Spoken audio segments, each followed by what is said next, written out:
up another podcast. I'm your host, Hani. Join with me, as always, is Zeeshan. Yo. Alright, man, as promised, if you haven't already done so, check out last week's episode where we broke down our Western Conference All-Star picks. And to be honest with you, in comparison with what we're going to be talking about in this episode, the West was relatively straightforward. There wasn't much back and forth.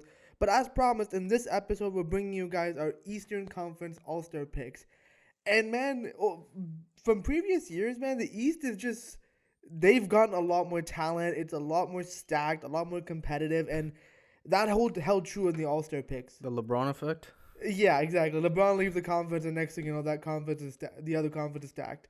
It is what it is, man. At this point, it sucks because our team is in the East, and now we dealt with LeBron dominating that conference, and now that LeBron is finally looking human, he's no longer in the East. And now the East is stacked. I mean, we got one right there. We did get one. We got one right there. But, I mean, as we said last week with the Western Conference episode, it's the Western Conference was relatively straightforward. The Eastern Conference, I think there's a lot more debate, especially when we were, considering some of the names that we're going to talk about in this video.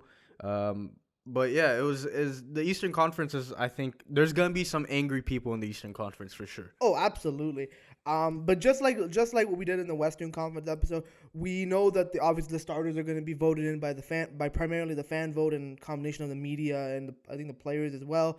But the way we focus it, we like to give you guys all our positions based off who we feel deserves that spot. Whether or not they get that depends. Now, we still feel that these players will all deserve all-star picks in our opinion, but just based on if they're going to be a starter or reserve, we feel those players that deserve the starting spot, that's where we're going to be putting them. But before we do that, if you haven't already done so, subscribe to the show for more, so you don't miss any great content from us in the future. Obviously, last week's episode was the West All-Stars. This week is the East All-Stars. We will be getting into trade deadline stuff as well, so definitely subscribe on all the platforms.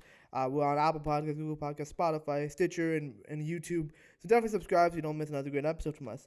But starting us off with our Eastern Conference All-Star starters, in the typical format, 2 guards and 3 forwards. So the first guard spot, and this was kind of a funny one that when we were looking this up, a lot of people forget that Kyrie Irving still plays, and he still plays really well. And Kyrie Irving is our pick for the first guard spot. And the reason why I say it's funny is because a lot of blogs and a lot of places out there just seem to forget that Kyrie was an option.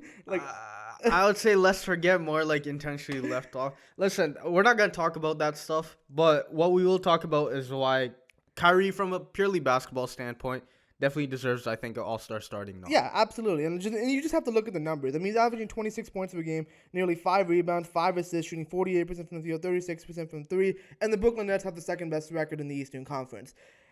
They've been on a tear. Kyrie Irving has been fantastic. He's been this is the problem. The fact that with Kyrie Irving been missing a ton of time over these last couple of years is the fact that the talent was undeniable. We all knew how good Kyrie Irving was. It was just that whole off the court issues that just prevented him from seeing his greatness on the court. But there's no denying this season he's played. He's been healthy. The Nets, after the whole Steve Nash fiasco, has really turned their season around and are looking like the juggernaut team that we all kind of expected them to be. Shout out Jacques Vaughn, man. He's done a hell of a job. Yeah, Jacques Vaughn's done a good job. He's done a lot of buy-in from some of the guys. And again, Kyrie Irving is a big part of why the Brooklyn Nets are so successful. So there's no doubt in my mind he deserves the starting spot. And again, maybe this conversation would have been different a month ago, but over the past month, as Hani said, the Brooklyn Nets have been the best team in the league overall. So yeah, Kyrie Irving definitely deserves, I think, a starting nod in the Eastern Conference All-Star team.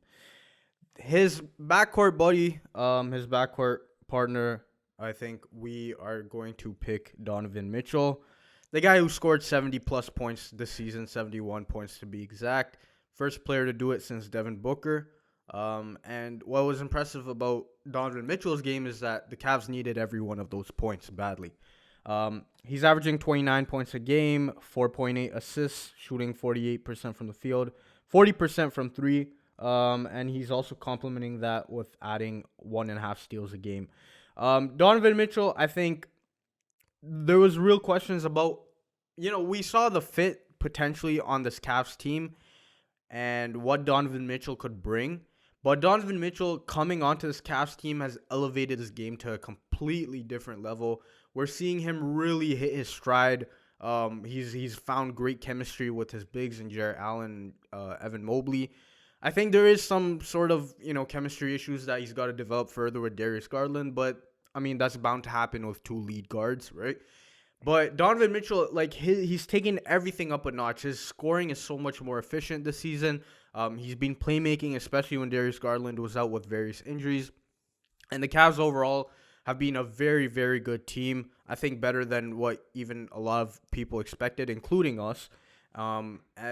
And as I said, Donovan Mitchell is the leading factor in that regard. So I think it's a no-brainer for him to be on the starting lineup as well. Yeah, I mean, like again, like when the trade happened, just the on paper fit, the potential of it all working out, was scary. Just from our standpoint, we were just like, yo, this could be a low key really good move for the Cavs.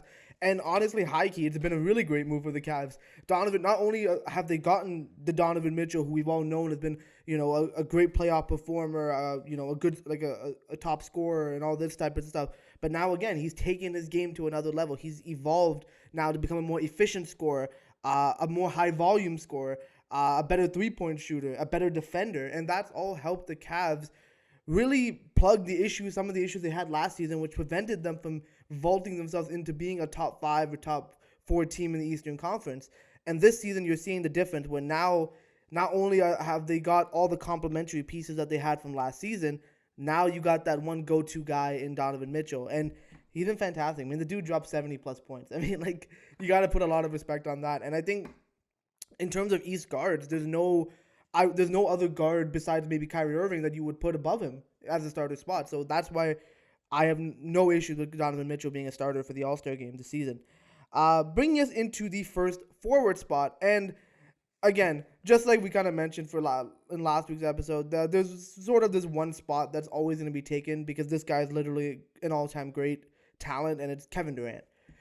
Kevin Durant, I mean, what more is there to say for the guy? The dude is averaging nearly 30 points per game, 7 rebounds, 5 assists, shooting 56% from the field, 38% from 3. And then, like I said, with Kyrie Irving, the Nets have the second best record in the league. We all know the story with Kevin Durant. The dude is a baller. The dude is literally going to be able to score 30 in his sleep. Can score in all 3 ways. He's still a very, very good defender. Again, Kevin Durant, honestly, man, if LeBron didn't exist, this guy literally could have been in the conversation for the best in the world at this moment. Yeah, man, it's a shame. Well, for him, I guess it was a shame that like LeBron was there because I think no doubt KD was second best for a long chunk there. Oh yeah. And again, even at 34 years old, he's still putting up an MVP worthy campaign again. And now the Brooklyn Nets are actually winning once again. So I think Kevin Durant, it's a no-brainer. It looks like him and LeBron are going to be captains once again. Are we gonna get another meme? I don't know, man. It might be time to change the captain rules a little bit, but I don't know. Maybe until like LeBron retires, then we'll see maybe if they need to change the captain rules or not. Because I feel like once LeBron retires, maybe then you have some parity in terms of who the captains are from year to year. I feel like it'll be Steph. Yeah, but I mean, again, Steph is nearing the end at this point as well, too, right? Yeah, he's on the backside of his career as well. Yeah. But yeah, Kevin Durant, like no brainer once again. The next forward we're going to talk about is Jason Tatum. Again, we talked about numerous times. He's the best player on is the best player on the best team in the Eastern Conference. He's averaging 31 points a game, 8 rebounds, shooting 47% from the field, 35% from 3, and he's also added 1 steal a game and almost 1 block a game as well. Jason Tatum, like I said, best player on the best team in the East. He's a two-way monster, and over the past 2 years, we've seen him develop into, a pretty good scorer that we saw what he was in his first few seasons, and to a bona fide, all-time great the way he's progressing. He looks like he has that it factor now. He led his team to the NBA Finals last season, so he's officially arrived, and he's doing what he does now. Like, it doesn't seem, it's not a surprise anymore for him to put up a MVP-worthy campaign anymore. And for him, now it's just about looking forward to the NBA playoffs, trying to win a championship. In terms of this All-Star game, I think nobody's going to not put him in the All-Star starting lineup. However, except for, these last 2 spots, I think except for KD in terms of the front court, between Jason Tatum, Giannis Antetokounmpo, and Joel Embiid. I think there might be, varying choices over there. But I think for us and for me in particular, I think Jason Tatum, him being in the starting lineup is a no-brainer. I think for me, it comes down to Jason Tatum has been in the MVP conversation this year, like basically since the beginning of the season. And the fact of the matter is, like, we'll touch upon what some of the other names we'll bring up later on in the episode. But like again, he's putting up, great historically great numbers, and that his team is really, really good after coming off of a finals run where he didn't really perform that well. If we're being perfectly honest with you, it wasn't his greatest playoff performance in general, with all the turnovers and stuff. But now you can see the growth, you can see the progression, you can see the experience and how much that's helped him. And again, despite all the drama with the Ime Udoka situation and all that stuff, the Celtics have been great. Jason Tatum has been great as well. So again, it makes perfect sense to put him in the starting forward spot for the All-Star game. Bringing us into the final forward spot, and like Zeeshan kind of touched upon, it was kind of between, really, if we selected Tatum, it was between two guys. It was between Giannis Antetokounmpo and Joel Embiid. We're ending up going with Giannis Antetokounmpo just from the standpoint that his team is performing better, and Giannis is just a freak of nature. And he's also been healthier. Yeah, Giannis has also been healthier. But, I mean, again, the numbers don't lie either. Giannis is averaging 31 points a game, 12 rebounds, 5 assists, shooting 52% from the field, 24% from three, but Giannis isn't a shooter. Imagine Giannis gets the jump shot. I mean, it's game over at this point. I mean, the thing is, we've said that with a lot of players, and it never ends up happening. But I think the closest thing you could do is for him to become like a LeBron, where LeBron's never been a particularly great shooter, but especially towards the back end of his career, he became a pretty good one. Yeah, if Giannis can take maybe shoot about maybe 33%, that's on like 3 or 4 attempts, that's pretty good, to be honest with you. Especially because the dude puts up monster numbers without it anyways. But no, there's not much to say about Giannis. It's just he's a freak of nature. He's a dude that has literally been a model of consistency for the Bucks over the last, 5-6 years at this point. And yeah, he's gone to the stage we've talked about in previous episodes where it's just boring now to talk about Giannis' stats because we know how great he actually is. And it's hard to put it into words because you just got to see the dude and be like, yep, this dude is a freak of nature. I mean, he's a perennial MVP/DPOY candidate every single year. I mean, he won both in the same year one time. Exactly, right? So I think for us, putting Giannis in the record had a lot to do with it. His consistency over Joel Embiid, I think. And again, it's not really a knock on Joel Embiid, but Giannis is, from what we know, at least right now, likely the heir apparent, that number one. A lot of people already have him as the number one guy in the NBA. I would probably agree with that. But he's up there. He's up there for sure. So I think Giannis rounding out our starting lineup makes complete sense. Just to recap, our starting lineup for the Eastern Conference All-Stars were at the 2 guard spots, Kyrie Irving and Donovan Mitchell, and then at the 3 front court spots, Kevin Durant, Jason Tatum, and Giannis Antetokounmpo. Let's move on to the bench, where it gets a lot more interesting, and I think a lot of the discussion happens when you talk about the bench. The starters are what the starters are. I think nobody really has much of a debate about the starters, besides obviously maybe that final front court spot.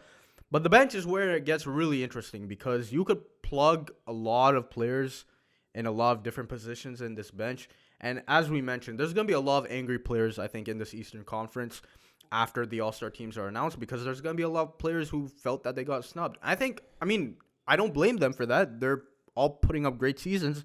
But again, there can only be 7 bench players on an All-Star team. We had to really nitpick and really, we had to weigh things even efficiency and things like winning, how much impact on winning. Are you a number 1 or number 2 option for some of our picks just to justify them? Because that's how close together some of these Eastern Conference guys are. Where it's just you got to go down to the wire. But yeah, it was very difficult. Very, very, very interesting for the bench unit. Yeah, man. So starting off with our first guard off of the bench, we're gonna go with Tyrese Haliburton. Maybe a surprising choice for some people, a no-brainer for other people. But again, there's varying opinions, right? He's averaging 20 points a game, 10 assists, shooting 48% from the field, 40% from 3. He's also averaging damn near 2 steals a game. Tyrese Haliburton, this should be, I think, his first All-Star game of his career.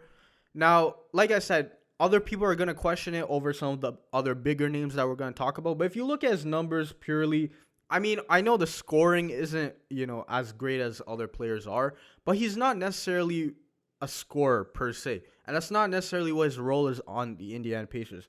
Him coming onto the Pacers have a nice young core. They're now a top 6 seed in the Eastern Conference, much as a surprise to everyone. I think we had them as like a bottom 3 seed, right? So there goes our I think predictions I once think we had again. him in the play-in. I think that's what Somewhere, we I had. think, I don't know. We had them somewhere on the bottom. But Tyrese Halliburton has been the main proponent of that turnaround. He's been really, really good.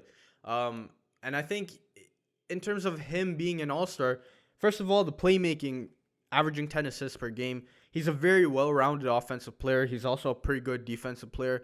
And I think you just have to give him his respect considering nobody had the Indiana Pacers anywhere close to where they are right now. And he should, I think, be their representative for the All-Star game. Yeah, I really like Halliburton. I think again, like I didn't really get to see much of him when he was with Sacramento, and now that you see him in Indiana, how he's able to fully unleash himself. The dude is a bona fide like he's a very very good playmaker. Like this dude, the type of passes he makes are like prime Chris Paul esque in terms of like the creativity, the just the vision that he has, and he's so willing. He's willing to make the right play, and I think those are some of the things, the poise that really impressed me about him, especially even as like his rookie season as well.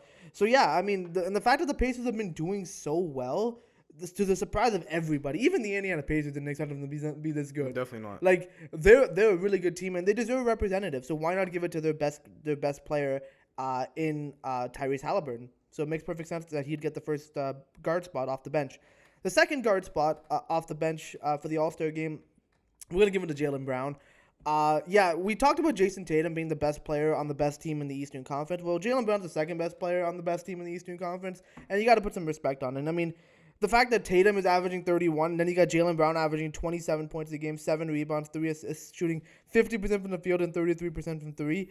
Like, it's insane. Those two are such a good 1-2 punch. It really pisses me off being a Raptors fan, but you got to give them credit. Jaylen Brown has been very impressive. He's not only a very, very good defender, but on top of that, again, he's really polished up his offensive game. I remember back when he signed his contract extension off his rookie deal, how a lot, even us, we were questioning it. We were questioning the deal, but man, this dude has more than lived up to that deal. And yeah, clearly he's just been a stud of a player. And the fact that the Celtics have such a great record, they've been so good since the beginning of the year.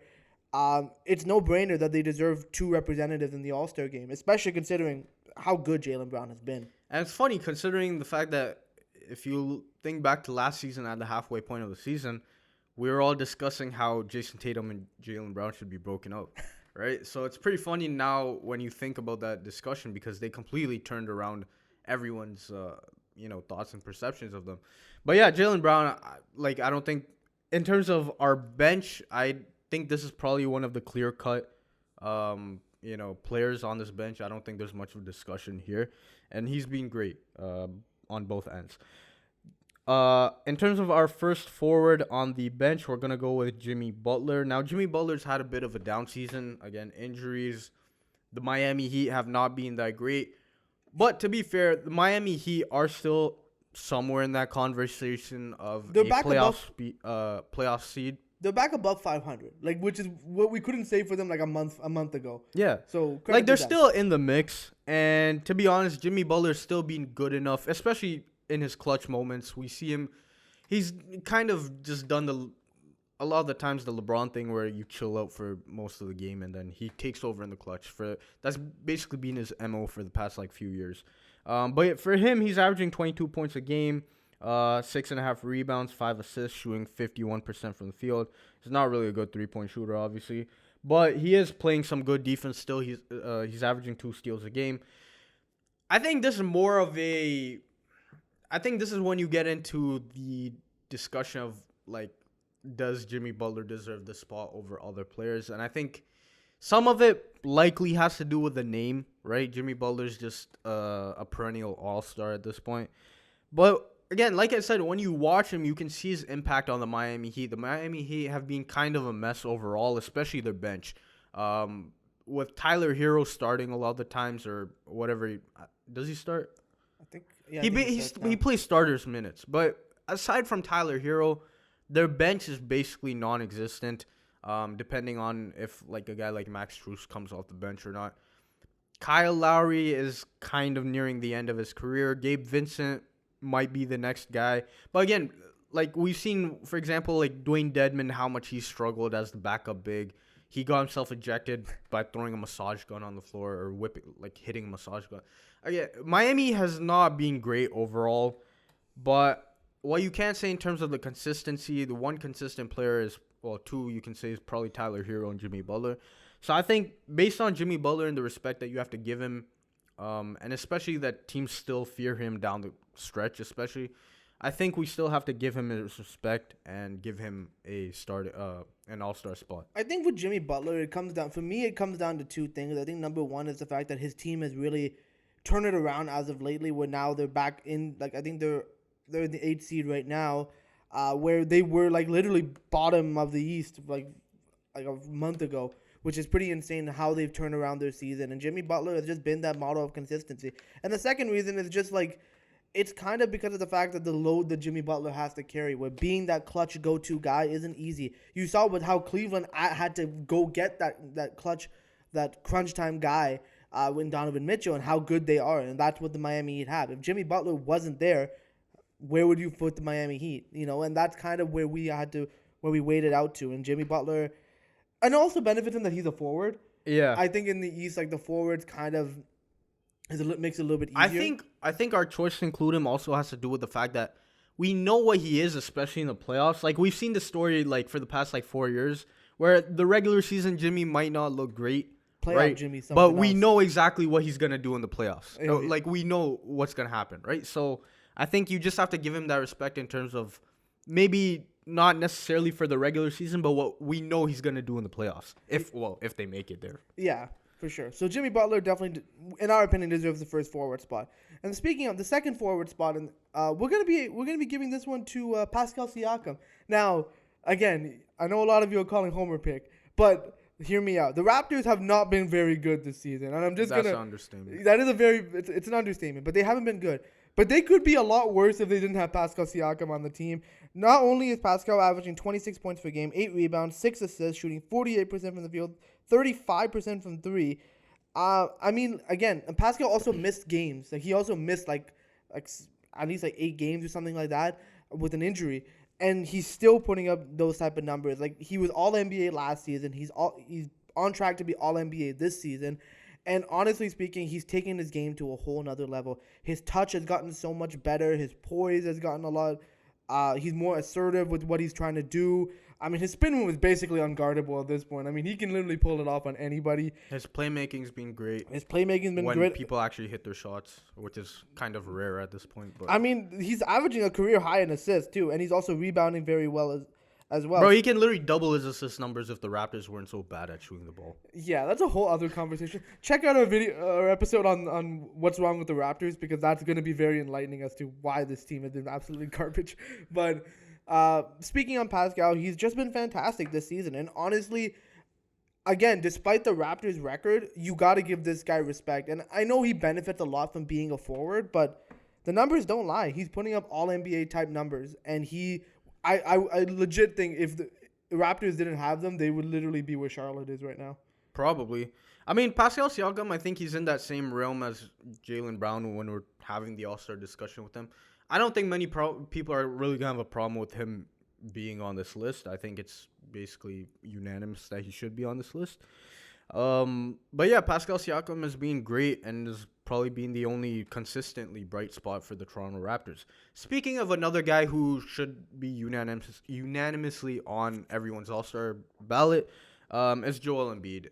Now, we didn't put him on the starting lineup, obviously, because the Eastern Conference front court is stacked. But Joel Embiid definitely, if the starting lineup was able to be positionless, I think Joel Embiid would be on the starting lineup. He's averaging 34 points a game, 10 rebounds, shooting 54% from the field. He's shooting 34% from 3, so he's kind of down in terms of his outside shooting. But he's also adding 1.1 steals and almost 2 blocks a game to add to that. Joel Embiid has basically made himself similar to, I think, what other great players do at this point. It's nobody really pays attention when he has those 40-point games. I think he's had instances of like multiple 40-point games in like a 2-3 game stretch. Oh yeah. And literally nobody remembers it because he's just consistently that great. Now, when it comes to playoffs, I still think he's really good in the playoffs. I think he gets screwed over sometimes by the lack of help he gets in the playoffs.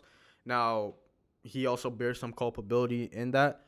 But in terms of a regular season, I think it's a no-brainer. Joel Embiid is the second best center in the NBA, and he definitely deserves a All-Star nod this season. And it's a shame that he's not going to get a starting spot, but I mean that's kind of what comes with the territory. Yeah, I mean, again, like Joel Embiid is one of like probably one of the only other besides the starters, the only other no brainers that we had to put on this list was just because again, like if we can put six starters, we put six starters, and Joel would be that guy. But it's tough, and I think again he only loses points from the standpoint that his team just hasn't been at the level that we expected them to be in. And personally, and for us, we thought the Sixers were going to be a top 2, top 3 seed in the East, and they just haven't been that this season. Now, granted, injuries have kind of played a huge factor, but I mean, they have not been as good. They've had some issues. Somehow Doc Rivers is still there, but Listen, he'll choke another Game 7, and we'll be talking about the Doc Rivers coaching search once again.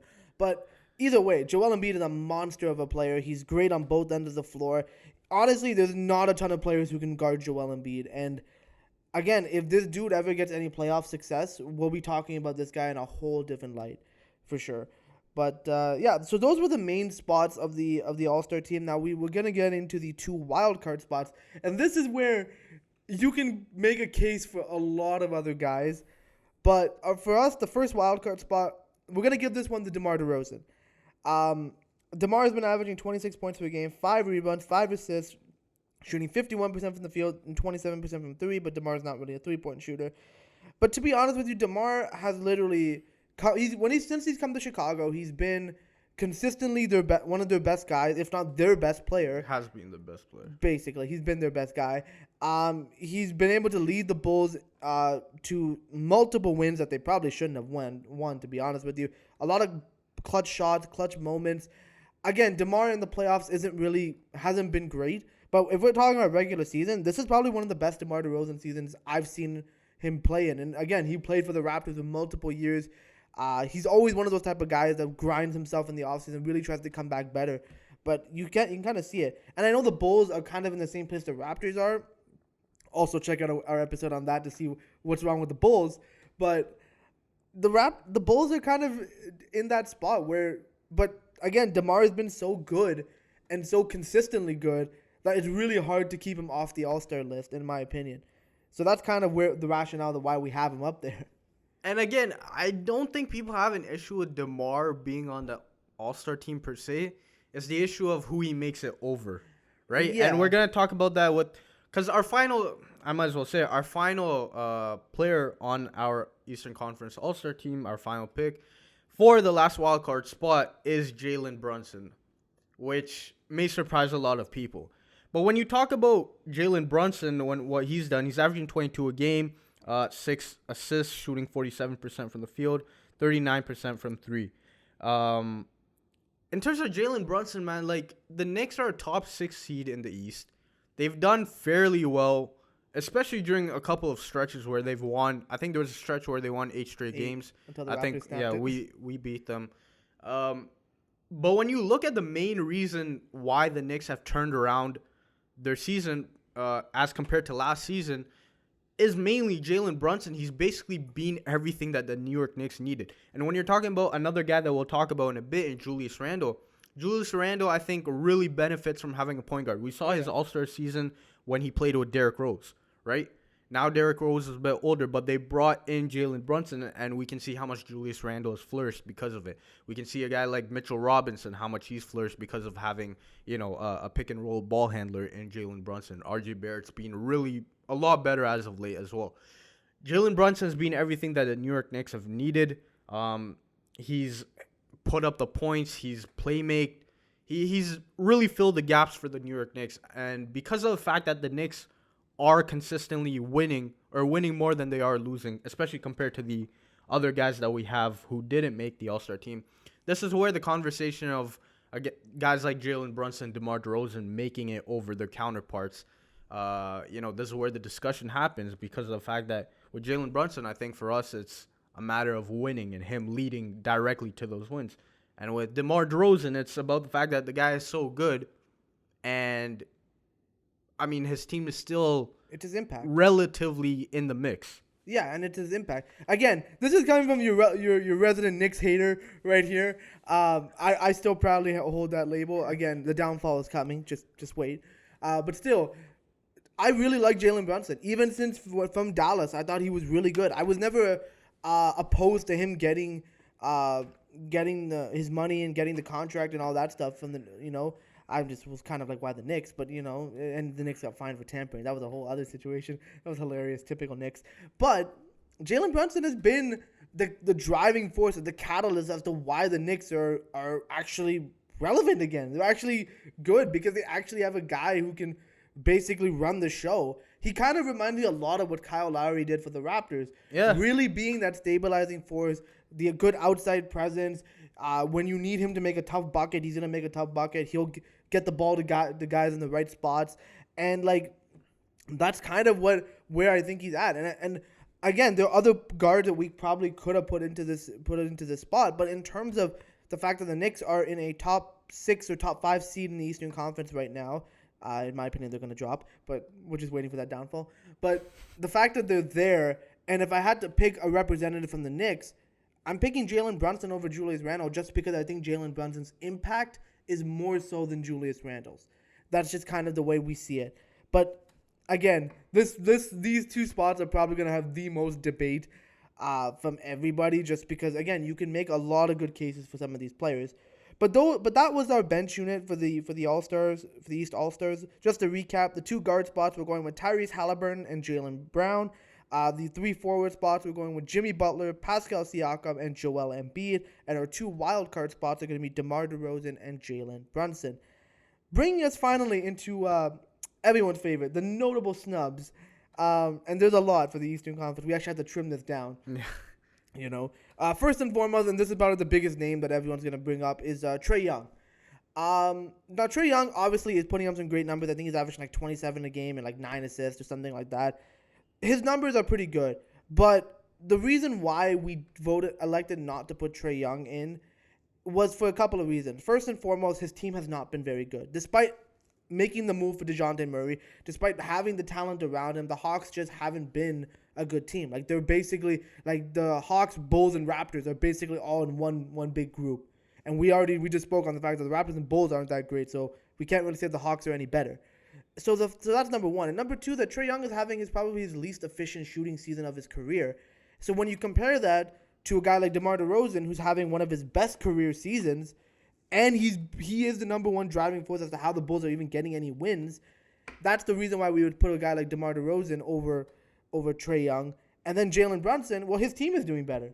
So that's kind of the reason why we'd have to leave a guy like Trae Young off the list. And also, I also really just don't like Trae Young, and I think coaches really look at his defensive deficiencies, and that plays a factor in terms of if you're going to get a reserve spot.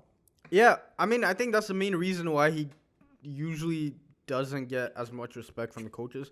I think you touched on it, though. Trae Young, in terms of the Atlanta Hawks, they haven't been a good team, and I mean, they've been dysfunctional. It's not even that they've been bad. They've been dysfunctional. And Nate McMillan was considering, stepping down or something? Okay, to be fair, man, he's probably going to get fired, but still. Again, to be fair, I don't understand why the Hawks front office thought Nate McMillan was the answer based off of one postseason. But we called it.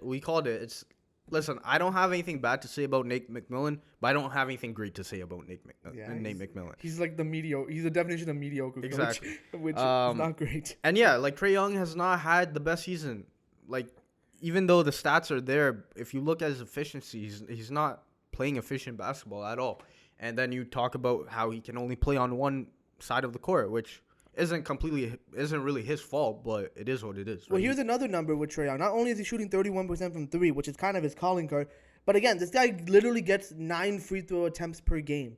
So he's averaging 27. You take away those free throws, which half of them he flops for. If I'm being perfectly honest with you, he flops for half of his fouls. I really hate watching him. But you take those away, the guy's only an 18 point per game scorer, which is pretty average, to be honest with you, in comparison to other guys on this list. So that's why Trae Young, in our opinion, is going to be a snub. Yeah, the next snub we're going to talk about is Darius Garland. Now, I think Darius Garland is just a victim of how good the NBA is. Yeah. Right? The Cavs, I think, should deserve 2 reps from their team on the Eastern Conference All Stars. But, He's a guard.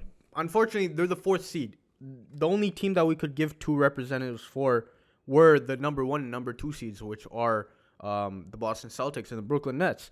And that's also because of the fact that those guys are just so good. When you talk about KD, Kyrie, and Jason Tatum, Jaylen Brown, unfortunately, Donovan Mitchell and Darius Garland are not at the same level of, the 2 former duos that I mentioned. Darius Garland, like I said, he's been really good. But unfortunately, when Donovan Mitchell comes in, he's had to take a step back, and that's impacted his stats, especially compared to last year.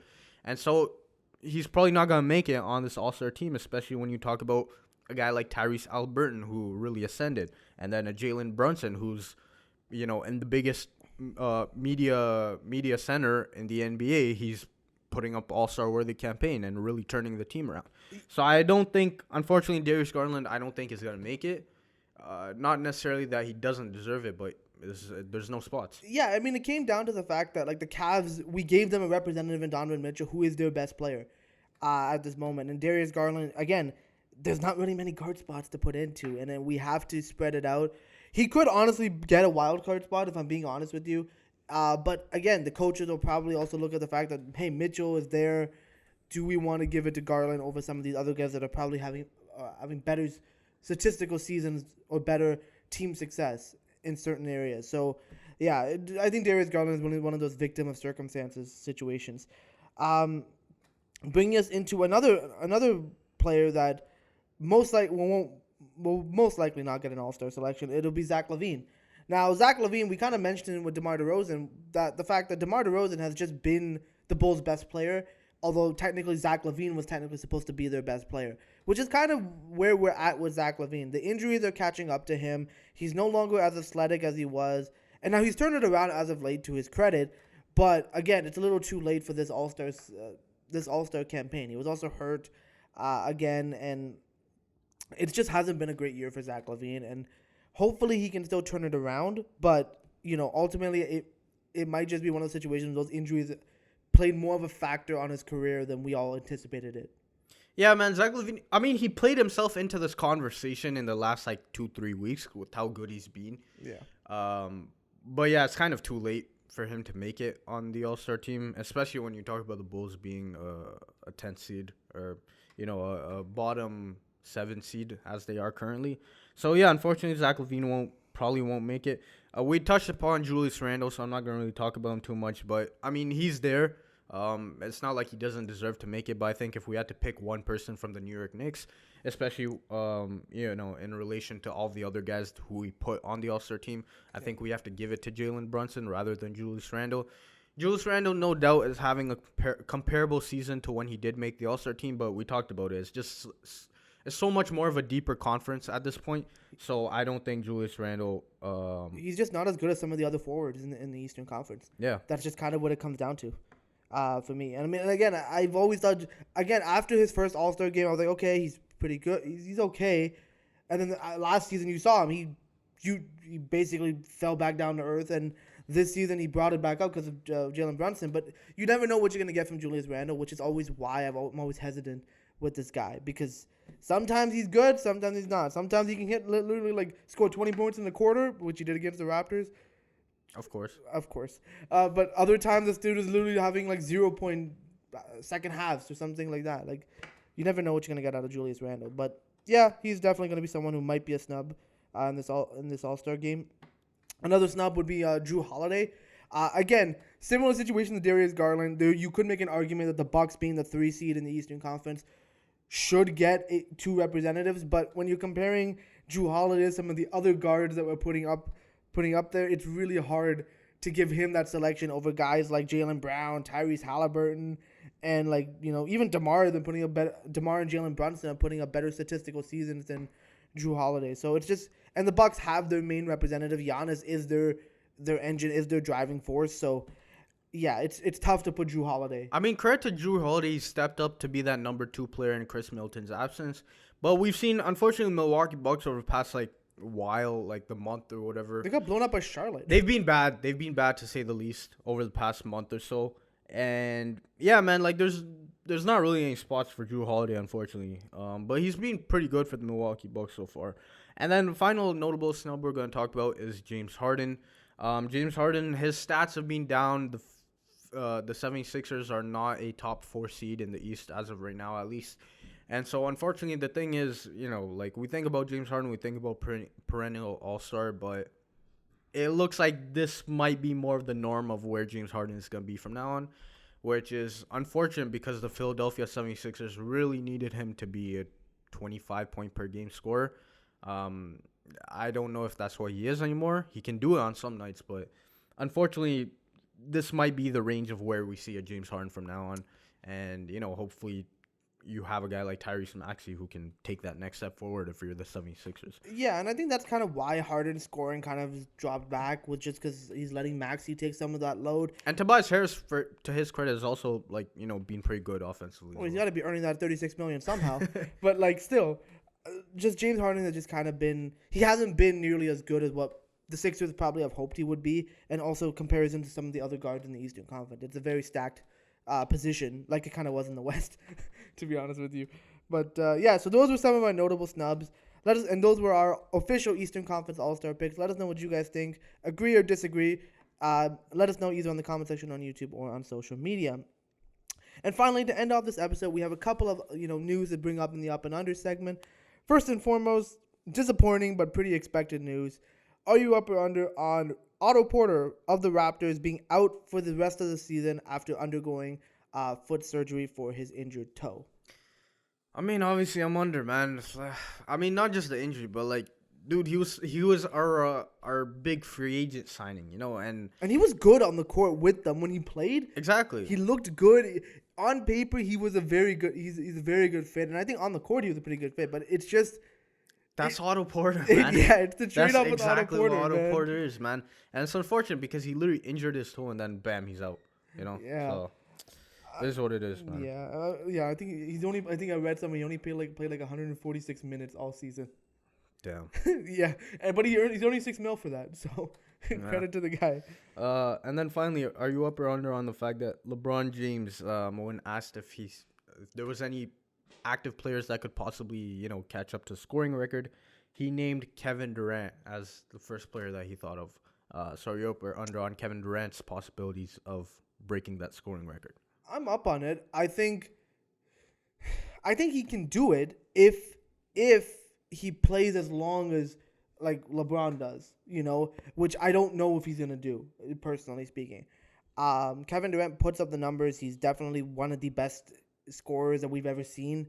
And again, we kind of mentioned it earlier in the episode. If LeBron didn't exist, I mean, we'd kind of be crowning Kevin Durant as the best in the world, which is sucks for Kevin Durant. But again, it's not really no shame to be number 2 when it's still LeBron. But yeah, I think he could do it. It's just depending on whether or not he lasts that long. I mean, to be honest, I don't think it's gonna happen. Kevin Durant has already had the injury history already. Take in, LeBron's played 20 years of basically no injuries except for little injuries here and there, especially in his last couple of years. So I don't think KD is gonna be able to do it. But yeah, in terms of first guy you think of, it would probably be KD, just because of how good of a scorer he is. Yeah, I mean, I think he could do it. It's just again, how long will he last? He needs time to do it. So because the dude can average 30 easily. So yeah, we'll see what happens. I mean, at this point, we'll first wait for LeBron to break the record first, and then we'll talk about the next guy to do it. But it's definitely an impressive one. But yeah, with that concludes this week's episode. We hope you guys enjoyed it. Definitely subscribe to the show on all the various platforms you can find on Apple Podcasts, Google Podcasts, Spotify, Stitcher Radio, and of course on YouTube. Definitely subscribe so you don't miss more great episodes from us in the future. Like I mentioned earlier, the trade deadline, we're going to be talking about some potential trades that will be happening in the coming episodes. We're also going to be talking, the buyout market's also going to be there. There's going to be a bunch of playoff previews. A lot more stuff to come as the season sort of winds down. So definitely stay tuned for that. Also follow us on social media, Twitter and Instagram at UpLetterNUnderPodcast, Facebook.com/UpAndUnderPodcast for all the latest updates whenever we post a new episode or a reaction to news as they occur. Definitely follow us there for all the updates. Also, check out our website, UpAndUnderPodcast.com, It's a central hub for the show. It's a place where we write blog posts with every single episode. So if you don't have time to listen or watch the full episode, you can read about it on our website. So definitely check that out. Every one of our episodes is posted. The audio, video, and the written versions are all in one place for you. So definitely check that out if you haven't done so. And yeah, man, like I said, I think for me, most exciting thing is the trade deadline coming up soon. The All-Star teams will be announced, I believe, within a week or two after this episode, hopefully within the next couple of weeks or so. So definitely stay tuned for that. But yeah, man, exciting times coming up for the NBA. But with that, that concludes this week's episode. See you all in the next one. Take it easy. Easy.